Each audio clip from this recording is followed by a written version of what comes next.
한국에 살고 있는 사람들이 대부분 좀 불행하다고 그래요.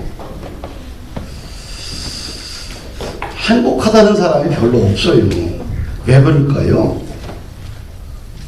한국의 무역 규모가 세계 한 10위권 됩니다. 잘 되면 9위권도 하고요. 대단한 나라지요. 그 다음에 한국이 50클럽에 들어가 있어요. 50클럽이 뭐냐면 3만 불 시대라는 거죠. 그리고 5천만 명, 인구 5천만 명이 되는 나라입니다. 그 나라가 우리 한국이 7번째 들어갔어요. 이 세계 한 200개 나라가 중에서 소득이 3만 불, 그 다음에 인구가 5천만 명 이상 되는 나라가 우리가 7번째 가입이 됐어요. 사실 세계인들이 봤을 때 한국은 대단한 나라입니다. 그렇죠? 6.25 동란을 통해서 세계에서 가장 최빈국이었어요. 그 나라가 60년 만에 70년도 안 돼가지고 이렇게 세계 최대의 부강한 나라가 되고 부유한 나라가 됐는데, 이 땅에 살고 있는 사람들은 매년 갈수록 불행하다고 여겨요. 왜 그럴까요? 상대적인 빈곤이겠지, 그치요? 비교하니까 기분 나쁜 거예요. 비교하니까 마음에 상처가 되고 불행하다고 생각이 들어요. 근데 이 땅의 것을 가지고는 행복해질 수가 없어요. 진짜 내 인생이 행복해지려고 한다면 하나님의 사건이 부응되면 행복하다고 느껴져요. 행복이라는 것은 세상적으로 갖고 있느냐 못 가지고 있느냐 이거 가지고 기준점이 아니라 내 안에 하나님의 사건이 불같이 일어나면 어떻게 돼요?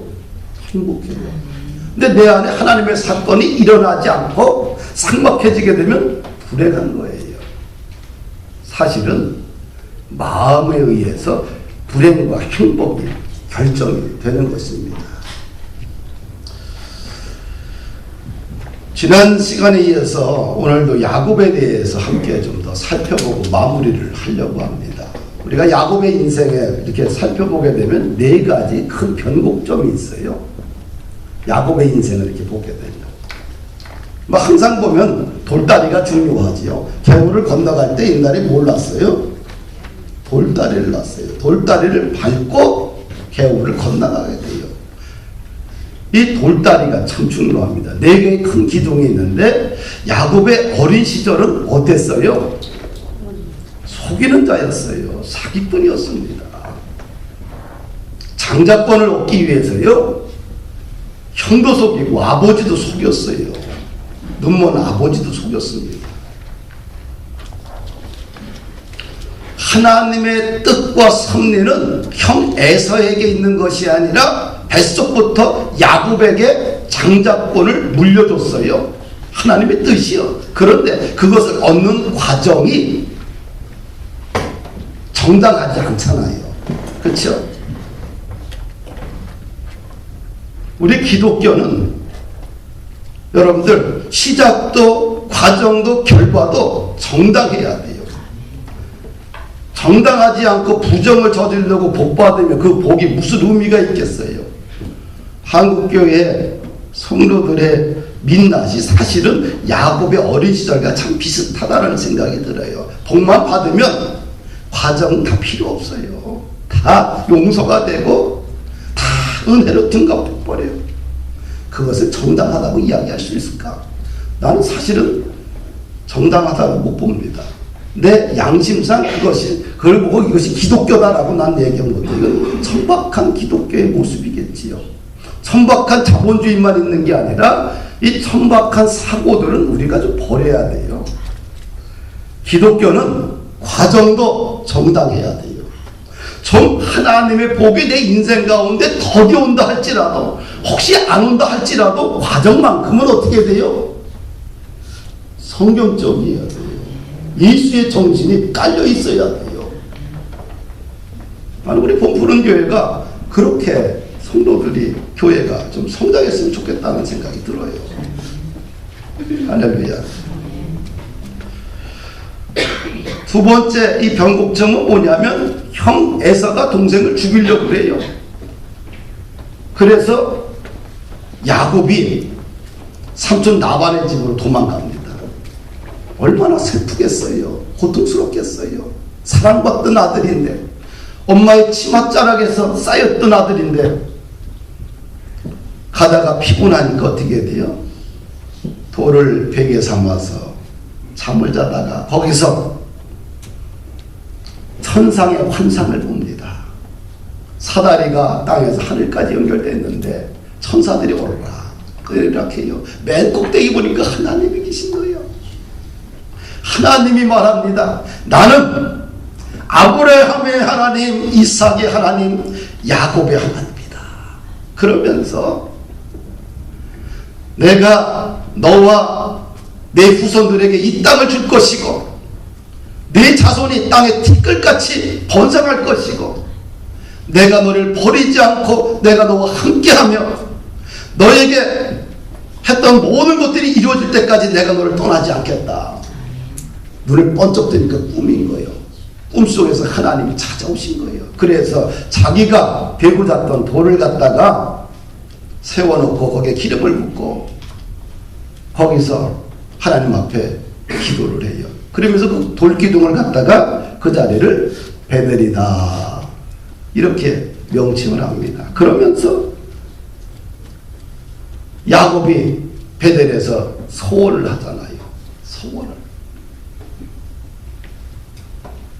이 돌 하나님께서 다시 내 고향으로 돌아오게 하게 되면 하나님은 나의 하나님이 되고 이 돌기둥이 당신의 거룩한 집 성전이 될 것이고 또 내 수입의 11조를 반드시 당신께 드리겠습니다. 그 소원을 해요. 그 인생에서 얼마나 중요해요. 인생이 가장 힘들고 어려울 때 하나님이 나타나셔서 보증해 주셨어요. 이 베델에서. 그 다음에 잠시 쓰려고 했던 삼촌 라반의 집에서 20년의 세월을 보내요. 라반의 집에서 20년의 인생은 어린 시절에 야곱의 모습이 하나도 안 보여요. 정직과 성실함, 하나님이 복을 주실 때까지 그 자리에서 인내하는 야곱의 모습을 보게 돼요. 두 아내를 위해서 14년 동안 무료 봉사를 합니다. 삼촌에게. 그리고 삼촌에게 6년 동안 임금을 받습니다. 그런데 10번이나 임금을 갖다가 삼촌이 속이고 바꿔요. 얼마나 상처를 받겠어요. 그럼에도 불구하고 야곱은 항변하지 않습니다. 묵묵히 견뎌요.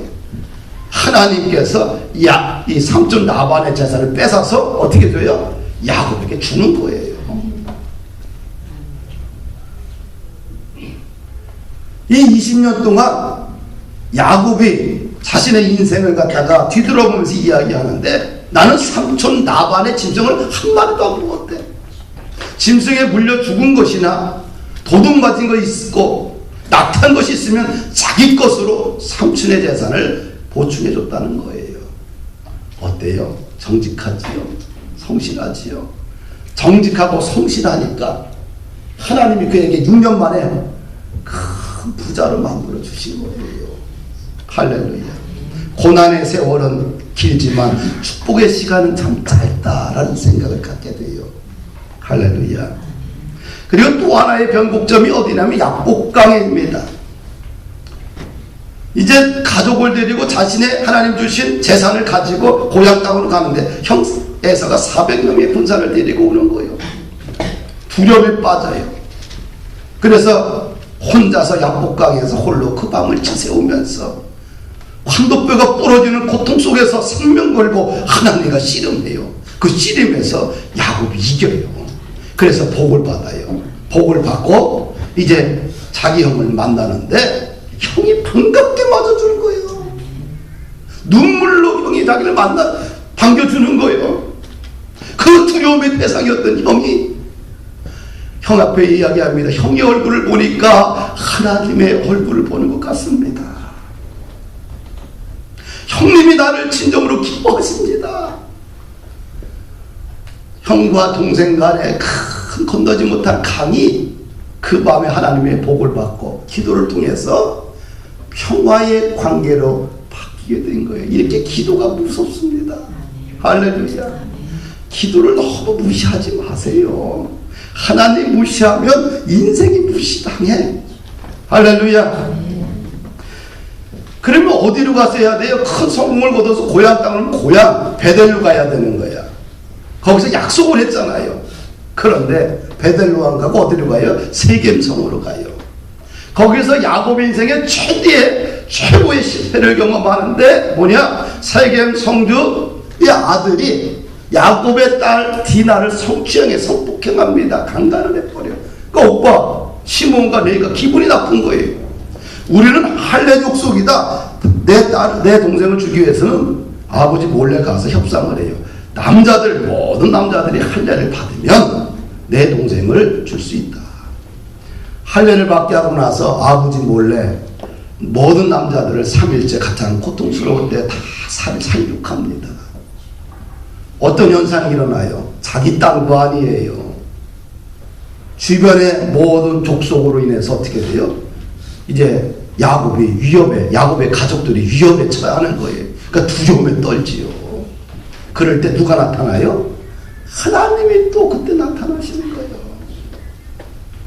그래서 오늘 우리가 읽은 창세기 35장은 34장의 실패가 35장의 야곱의 인생의 부흥을 경험하는 부흥장이에요. 할렐루야. 실패를 역전시킬 수 있는 부흥의 열쇠가 뭐냐? 첫째, 베델로 올라가라. 따라합시다. 베델로 올라가라. 1절을 보니까 하나님이 야곱에게 이르시되 일어나 베델로 올라가라. 이렇게 이야기를 해요. 이 베델은 어떤 장소예요? 하나님께서 실패 속에, 위기 속에, 두려움 속에 갇혀있는 야곱에게 나타나서 베델로 올라가라고 그래요. 베델이 어떤 장소냐 하면 20년 전에 정처 없이 집을 떠나서 걸어가던 중간에 하나님을 만났던 장소입니다. 거기서 하나님을 만났고 그 베델에서 하나님이 그의 인생을 보증해 줬다는 그 곳입니다. 그 하나님을 만났기 때문에 그 힘 가지고 20년을 견딜 수 있었잖아요. 그 베델로 올라가라는 거예요.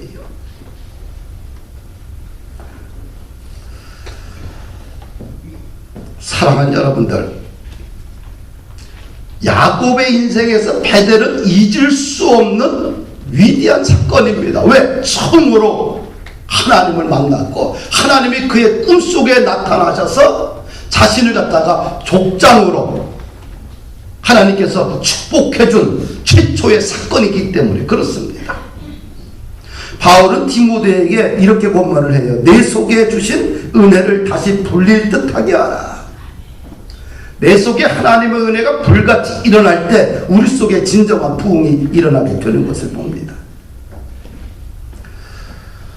성경에 보면 베드로라는 인물이 나옵니다. 예수님께서 잡히자마자 베드로는 3번 부인을 해요. 나는 예수를 모른다. 맹세하고 저주합니다. 스승을 배반한 베드로는 고향 땅에 가서 다시 고기를 잡습니다. 실패에 갇혀있던 베드로, 절망 속에 있던 베드로에게 부활하신 예수님께서 찾아가셔서 많은 질문하지 않아요. 한 가지를 질문합니다. 내가 나를 사랑하느냐? 3가지 질문이 동일해요. 내가 나를 사랑하느냐? 주여 내가 당신을 사랑하는 줄 주께서 아십니다. 그러면 내 양을 치라. 인생에서 실패를 경험할 때에 복잡하면 무너집니다. 실패에서 일어나기 위해서는 어디로 가야 돼요? 우리는 복잡하면 안 돼요. 베델로 올라가는 거예요. 베델로 올라간다는 것은 뭐냐? 은혜의 자리를 다시 기억한다는 얘기겠지. 오늘날로 말로 이야기하면. 할렐루야. 우리가 실패를 할 때 일어날 수 있는 에너지는 하나에 집중해야 돼요.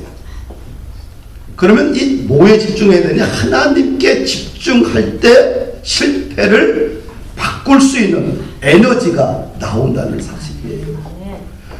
우리가 이야기할 때 이제 몰입이라는 말 씁니다. 뭐 하나에 집중적으로 몰입한다. 위기가 있을 때, 고난이 있을 때 우리는 몰입해야지만 우리는 그것을 뚫고 나갈 수 있는 에너지가 나오게 됩니다. 우리가 봄에 보면 이제 나무를 가지치기를 하게 되는데, 가지치기의 기본이 뭐냐 하면은 아까워하면 안 돼요. 가지치기의 기본은 뭐예요? 뭔가 이 나무가 성장하는데 뭔가 문제가 있다, 아니면 성장하는데 이것이 뭐 걸림돌이 된다면 잘라버려야 돼요. 과감하게. 나무치기의 기본은 잘라버리는 데 있어요. 과감하게. 그래야 나무가 지금은 자를 때 이걸 좀 아껴야지 별 생각이 다 들지만 잘라버리고 나면 나무가 건강하게 잘 자라게 돼요. 실패를 경험할 때에 우리가 일어설 수 있는 길은 오직 하나입니다. 은혜의 자리로 그냥 돌아가야 돼요. 복잡하게 말하지 않습니다. 하나님이 실패의 자리에 있는 야곱에게 복잡하게 말하지 않아요. 베델로 올라가라. 베델이 뭡니까? 하나님을 만났던 장소 아니에요. 은혜의 자리로 다시 돌아가라. 할렐루야. 우리가 햇빛이라는 게 있어요. 햇빛이 초점을 맞춰서 한 곳에 집중할 때 사물을 태울 수가 있잖아요. 집중이 안 되고 퍼져 있으면 아무것도 못 태워요. 실패의 자리에서는 집중해야 됩니다. 누구에게요? 하나님께. 말씀과 기도로 집중할 때, 하나님의 은혜의 자리에서 집중할 때 우리는 실패를 부흥으로 바꿀 수가 있다는 거죠. 두 번째로 또 하나 우리가 생각해 볼 것은 뭐냐면 하나님께 제단을 쌓아야 돼요. 1절 하반절에 말합니다. 도망하던 때에 내가 나타났던 하나님께 거기서 뭘 쌓으라고요? 단을 쌓아라. 단을 쌓는다는 것은 오늘날로 이야기하면 예배를 드려라. 왜 베델로 올라가야 되느냐? 거기서 예배를 드리라는 거예요. 실패의 자리에서 우리가 일어나기 위해서는 예배의 자리를 나가야 됩니다. 3절을 보게 되면 우리가 일어나 베델로 올라가자 나의 환난 날에 내게 응답하시며 나의 가는 길에서 나와 함께 하신 하나님께 내가 거기서 단을 쌓으려 한다. 야곱이 자녀들에게 말합니다. 우리가 다 같이 일어나서 베델로 올라가자. 왜 올라가야 돼? 환난 날에 내게 응답하셨던 장소이기 때문에, 나의 가는 길 속에서 하나님이 나와 함께 하신다고 보증했던 그 장소이기 때문에 자녀들에게 말하는 거예요. 이 베델이 이런 곳이다. 우리 다 같이 베델에 올라가서 단을 쌓자. 베델에 올라가서 예배를 드리자. 이런 얘기 아니겠어요? 할렐루야. 이 북이스라엘의 가장 영적으로 암흑기가 아방 시대입니다. 우상이 판을 쳤지요. 바알과 아세라 우상 선지자들만 850명이었어요.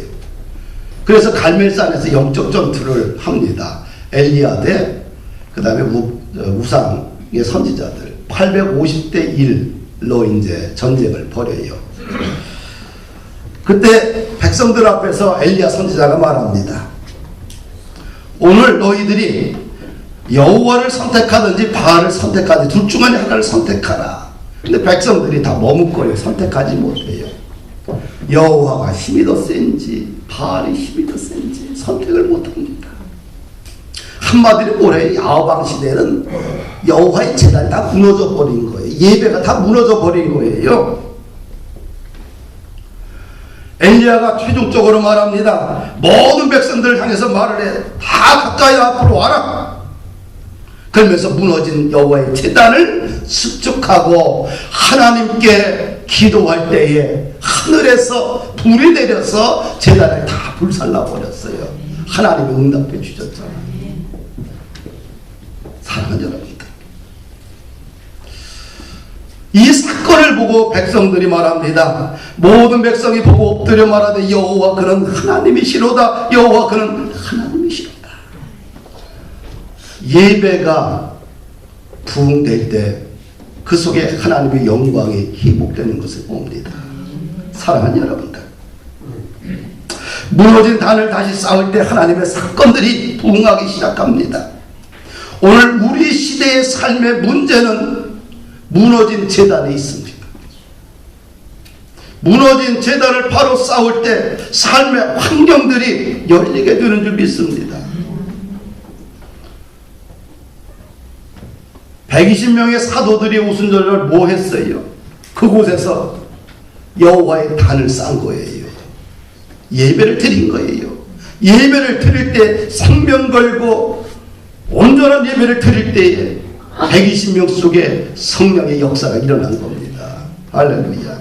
부흥은 예배의 단을 쌓는 거예요.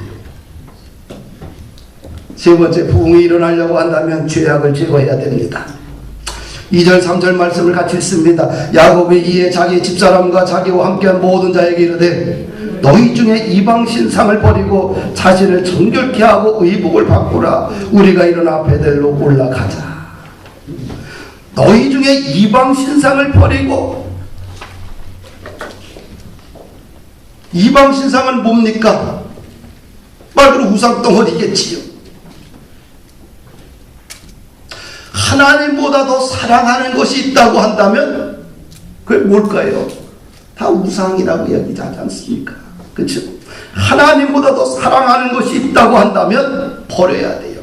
베델은 무슨 집이? 하나님의 집이에요. 하나님 집에 올라가는 사람들은 온갖 죄악을 다 버려야 돼요. 아멘. 우리가 이 베델로 주일마다 달려오게 되는데 하나님의 집에 올 때 우리가 세상의 때를 가지고 그대로 오면 안 돼요. 오면서 어떻게 돼요? 하나님, 나의 죄를 씻어 주옵소서. 내가 우상으로 여겼던 것을 다 내려놓습니다. 주님만이 나의 영원한 왕이십니다. 주인이십니다. 라고 고백하며 주의 전에 들어오는 거예요. 왜? 베델은 하나님의 집이기 때문에 그렇습니다.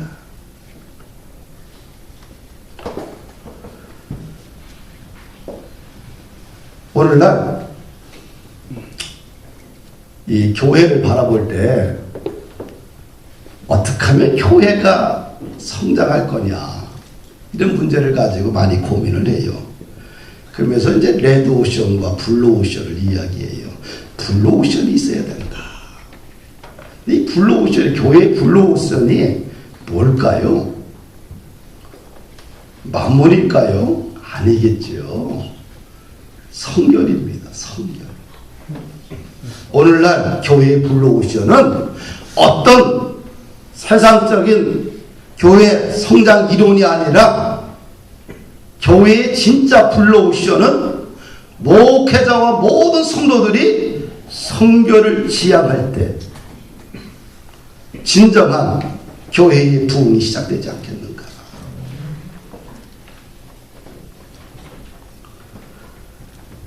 그러면서 자신을 정결케 하고 합니다. 정결이라는 것은 마음을 청한다는 얘기 아니겠어요? 그렇죠? 의복을 바꾸라, 회개를 이야기합니다. 의복을 바꾸는 것, 의복을 깨끗한 옷을 갈아입는 것, 하나님 앞에 나갈 때, 그 다음에 또 마음을 정결하게 하고 회개하는 것을 이야기하지요. 죄악을 제거해야 돼요. 베델로 올라오는 사람들은 죄악을 제거해야 됩니다.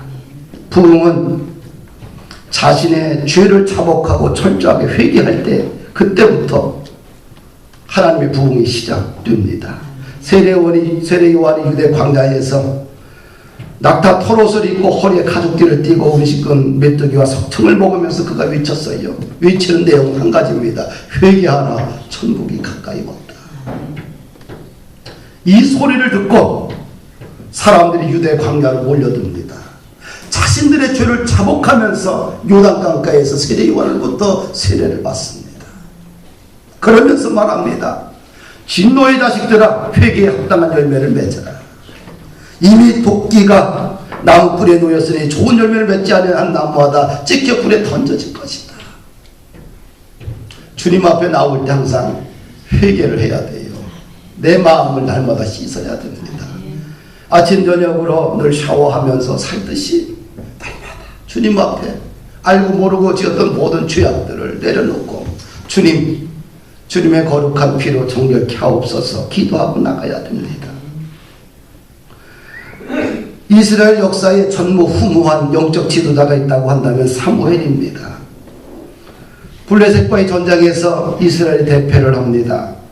엘리 제사장의 아들들이 한날에 죽고 그 소식을 듣고 제사장은 목이 부러져 죽습니다. 그날에 언약궤도 빼앗깁니다. 이런 민족의 위기 앞에서 일어난 사람이 하나님이 준비한 지도자가 누구냐면 사무엘입니다. 사무엘이 이스라엘의 위기 앞에서 그가 했던 첫 번째 정책이 뭐냐면 미스바로 다 모이라는 것입니다. 그래서 미스바에 모여서 무엇을 했느냐? 사무엘이 선포한 것이 뭐냐? 전심으로 여호와께 돌아오라는 겁니다. 이방신들과 아스타로스를 너희 중에 제거하라. 우상을 제거하라고 선포합니다.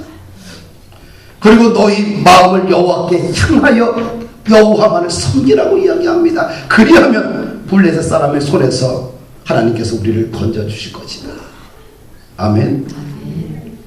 온 이스라엘 백성들이 미스바에 모입니다. 그때 함께 여호와 앞에 기도합니다. 하루 종일 금식하며 기도하며 자신들의 범죄를 하나님 앞에 내려놓습니다.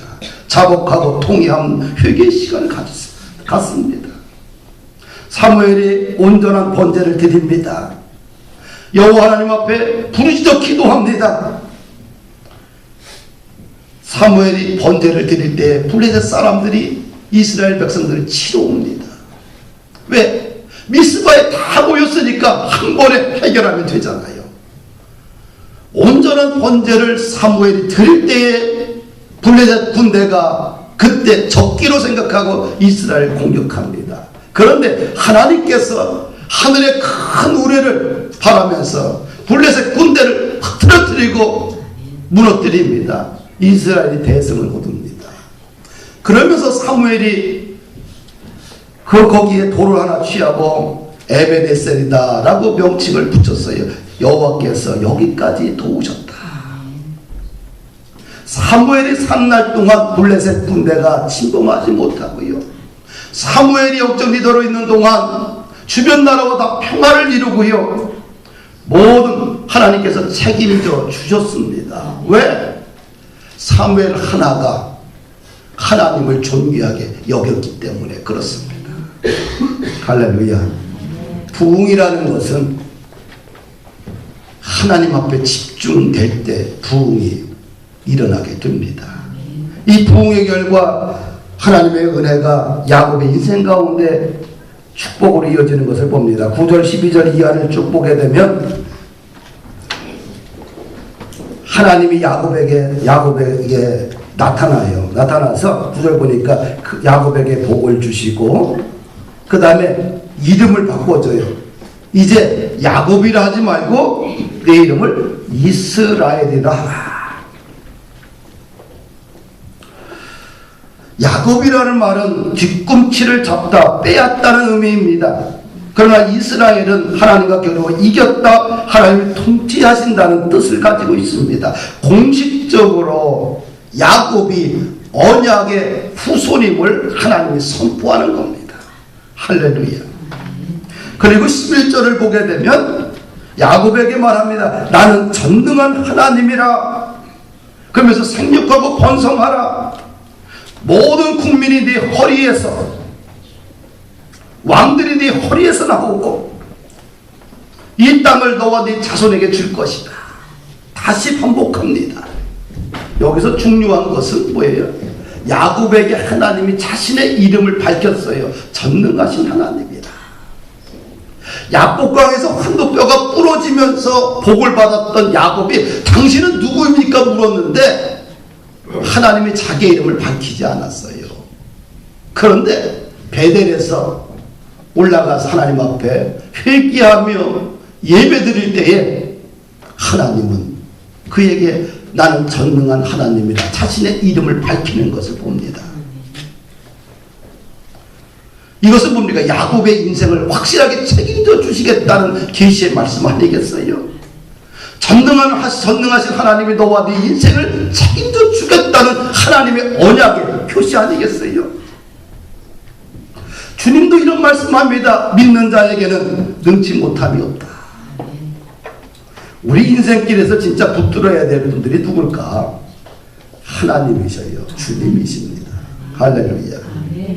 그러면 진정한 부흥이 우리 인생 가운데 일어나지 않겠나. 여러분, 때로는 실패할 때가 있죠. 그럴 때는 뒤가 다 막혀 있을 때는 베델로 올라가야 돼요. 하나님이 나에게 주신 은혜의 그 시간들을 기억해야 됩니다. 첫사랑을 기억해야 돼요. 그리고 거기서 어떻게 돼요? 예배를 드려야 돼요. 예배부터 시작입니다. 그 다음에 어떻게 돼요? 예배자들은, 하나님의 집으로 올라간 사람들은 회개를 해야 돼요. 회개. 자신을 정결케 가꿔야 됩니다. 내 삶의 우상으로 가지고 있었던 모든 것들을 내려놓고 당신만의 내 인생의 주인이십니다 고백하는 그 시간을 드려야 됩니다. 그러면 하나님께서 그 인생 가운데 전능하신 하나님이 함께하지 않겠는가. 한 주간 여러분들 승리하시고 믿음으로 살기를 주의 이름으로 축복합니다.